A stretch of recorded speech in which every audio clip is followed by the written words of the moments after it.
আসসালামু আলাইকুম বন্ধুরা, কেমন আছেন? পোশাকটা দেখে কেমন লাগছে? হঠাৎ করে মাথায় টুপি, দাড়ি, চোখে চশমা, পাঞ্জাবি। আসলে হঠাৎ করে বেশটা পাল্টে ফেলেছি, কারণ সামনে নির্বাচন। 12ই ফেব্রুয়ারি বাংলাদেশে জাতীয় নির্বাচন। তেমনি আমার মতো করে অনেকেই পোশাক পাল্টে ফেলেছে হঠাৎ। যারা কখনো দেখা যায়নি, তারা মাথায় টুপি,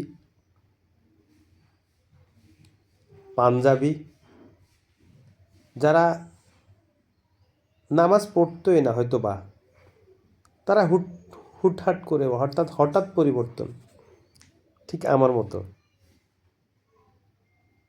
এটির কিন্তু কিন্তু রয়েছেন, হঠাৎ পরিবর্তনেরও কিন্তু রয়েছেন। হঠাৎ পরিবর্তন, তিনি নির্বাচন করছেন, তিনি জনসভা করবেন, তিনি সংসদে যাবেন, তিনি জনপ্রতিনিধি হবেন। আরে ভাই, আপনি জনসেবা যদি করেন, জনপ্রতিনিধি হন, আপনাকে যদি মানুষ ভালোবাসে, আপনি যদি মানুষের উপকারে আসেন, আপনাকে বেশভূষ পাল্টাতে হবে এরকম নির্বাচনের জন্য? নির্বাচনের পরে তো আপনার এরকম টুপি, পাঞ্জাবি থাকবে না মনে হয়, থাকবে? আপনার বেশ পাল্টাতে হবে না।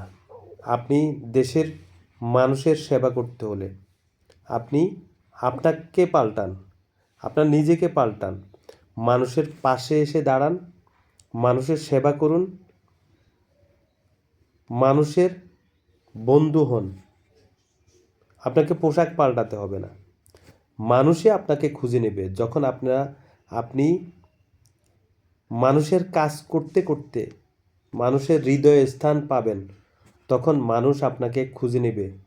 আপনাকে মানুষকে খুঁজতে হবে না, আর আপনাকে হঠাৎ করে পোশাক পাল্টাতে হবে না।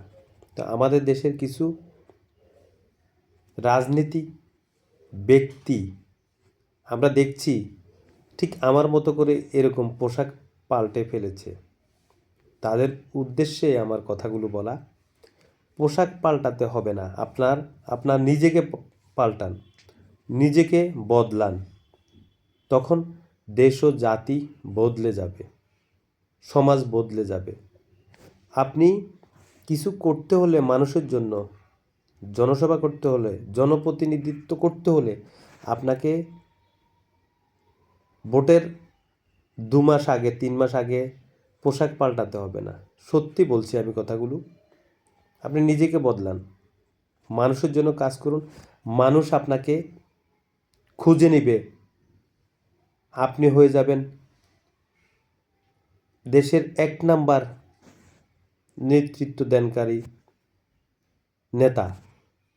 অতএব আপনাকে পোশাক পরিবর্তন করতে হবে না।